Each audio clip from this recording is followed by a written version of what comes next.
निमाड़ की मशहूर संत सियाराम बाबा ने अब इस दुनिया को अलविदा कह दिया है।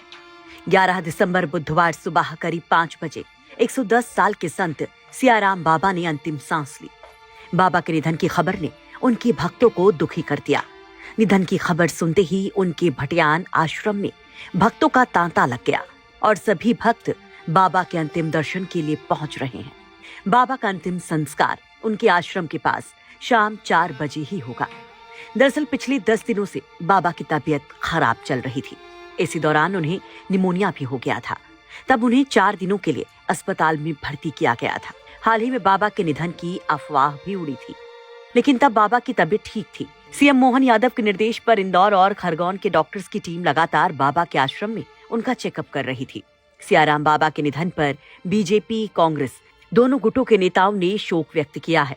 कांग्रेस प्रदेश अध्यक्ष जीतू पटवारी ने अपने सोशल मीडिया एक्स पर शोक संवेदना व्यक्त करते हुए लिखा, प्रभु श्री राम के अनन्य भक्त, निमाड़ की धर्म ध्वजा और आध्यात्मिक अनुभूति के प्रेरणा पुंज संत श्री सियाराम बाबा जी के देवलोक गमन की दुखद सूचना प्राप्त हुई। मोक्षदा एकादशी को दिव्य ज्योति में विलीन हुई ये दिव्य आत्मा प्रभु के मोक्ष धाम में सर्वश्रेष्ठ स्थान पर विराजित होगी। परमपिता परमात्मा से प्रार्थना है, दुख की इस घड़ी में भक्त परिवार को धैर्य प्रदान करे। ओम शांति।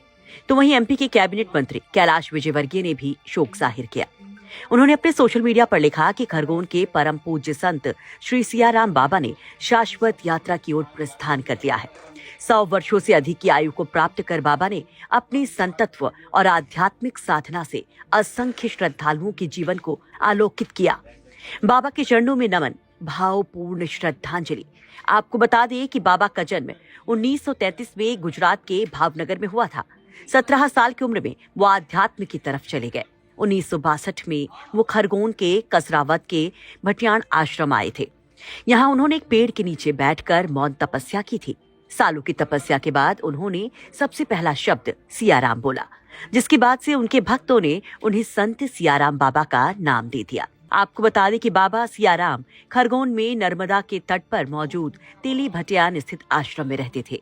सियाराम बाबा हनुमान जी के भक्त थे और इस उम्र में भी बाबा रोजाना घंटों तक रामायण की चौपाइयां पढ़ते थे, वो भी बिना चश्मे के। चाहे कड़ाके की सर्दी हो या फिर झुलसा देने वाली गर्मी, बाबा हमेशा सिर्फ एक लंगोट धारण करते थे। दावा तो ये भी किया जाता है कि बाबा सियाराम ने 10 सालों तक खड़े होकर तपस्या की और योग साधना के दम पर खुद को ऐसा बना लिया। सियाराम बाबा के आश्रम में देश दुनिया से श्रद्धालु आते और लाखों रुपए चढ़ावा चढ़ाने की कोशिश करते, लेकिन बाबा सिर्फ 10 रुपए ही स्वीकार करते थे। बाबा सियाराम करोड़ों रुपए सामाजिक कार्यों के लिए भी दान कर चुके थे।